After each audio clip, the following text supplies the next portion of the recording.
Yes, is this Rick Carmian, the CEO of Red Zebra Radio and ESPN 90? That's who I'm talking to? Yes, Mr. Carmian, this is Tom Wheeler. I'm the head of the Federal Communications Commission. I just want to say that I'm revoking your license right now. Your station must go off the air. Why, you ask? Because you're all a bunch of idiots. I mean, how could you fall for a stunt like this? The head of ESPN, John Skipper, allegedly calls you and asks you to not do a new morning show, and you fall for it? I mean, that is just crazy. I mean, I've never heard of a stupider bunch of management people at a station. And we have the stupid rule here at the Federal Communications Commission, which means that you must surrender your license on demand because you're a bunch of idiots there at the state, too much of a bunch of idiots. So you must revoke, we are revoking your license as of 3 p.m. today for ESPN 980. So you must turn your license in and shut the station down and go off the air. Mr. Carmian, do you understand me? I am Tom Wheeler, head of the FCC. Yes, right. Thank you very much. Goodbye. Hey everybody, it's Dave TV for the 25th of March 2015. So yeah, the crazy story, huh? The latest chapter in the infamous Man Cave saga there at ESPN 980. Apparently, well, let me give you the quick backstory, okay? Because it's crazy.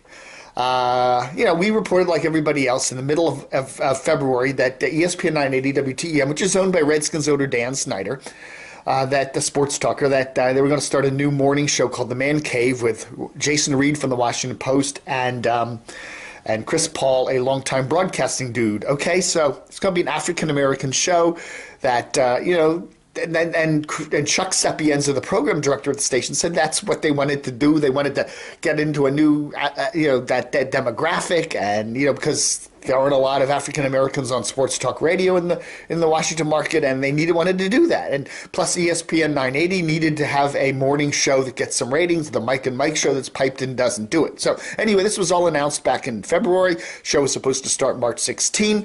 That weekend before, all of a sudden the show gets, we're not going to do it. It's, Chuck Sapienza is either shown the door or gets fired. He gets either get fired or resigns. We're still not sure about that.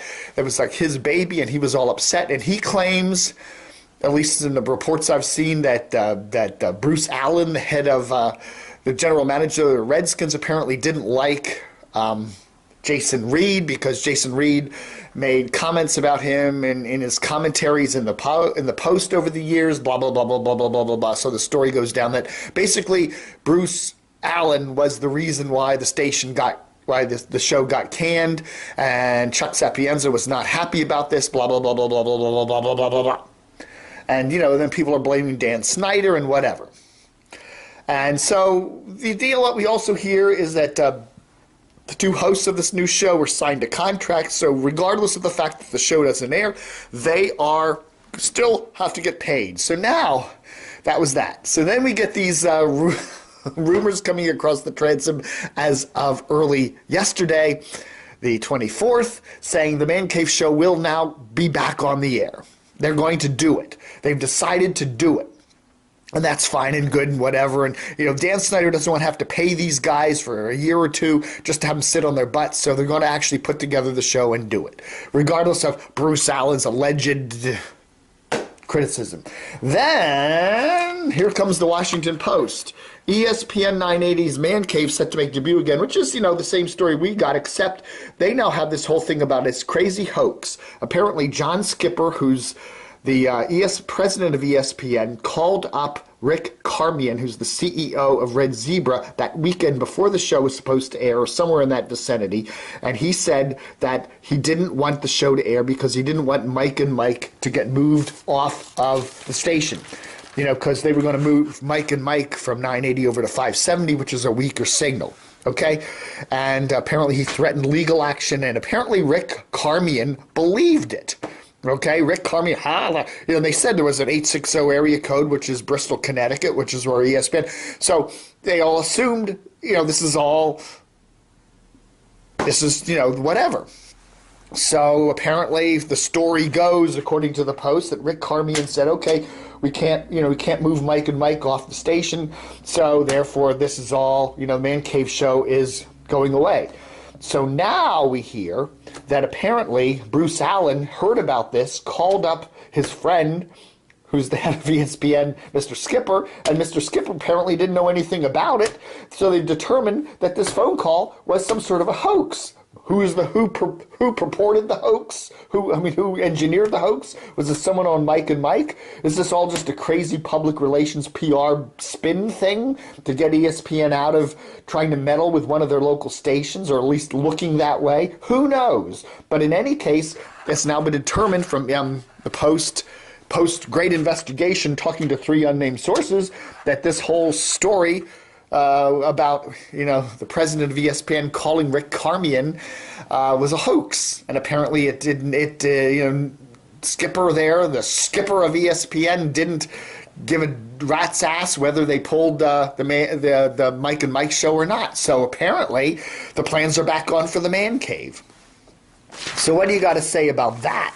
Well, I got to say, Either the management of ESPN 980 are complete morons, they shouldn't be running a radio station because they're just complete dodo heads. What real general manager worth his salt would get hoaxed like that? That's ridiculous. Or this is some bizarre engineered PR stunt that Fari and the Post are falling for, and everybody else.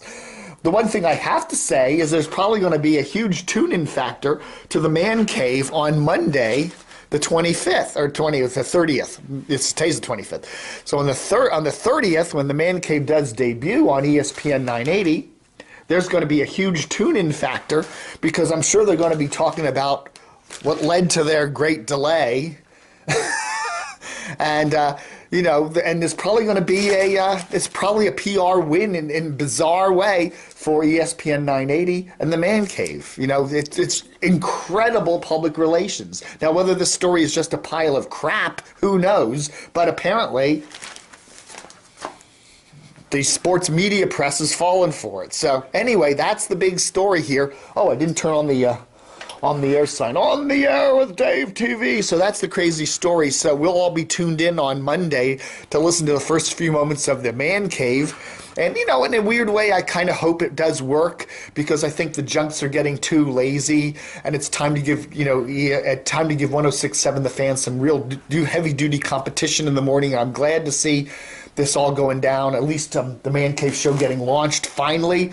Now the question is, what's going to happen to Chuck Sapienza, the program director who allegedly resigned or got fired because he was backing the Man Cave and ESPN didn't want the Man Cave. So will he come back and work for ESPN 980?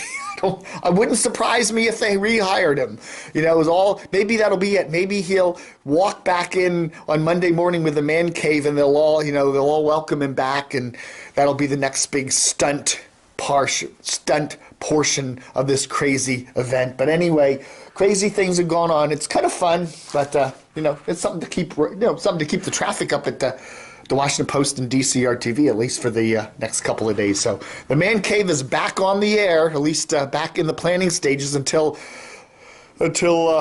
Rick Carmian gets punked again. Thanks for watching Dave TV for the 25th of March 2015. Book 'em, Dano.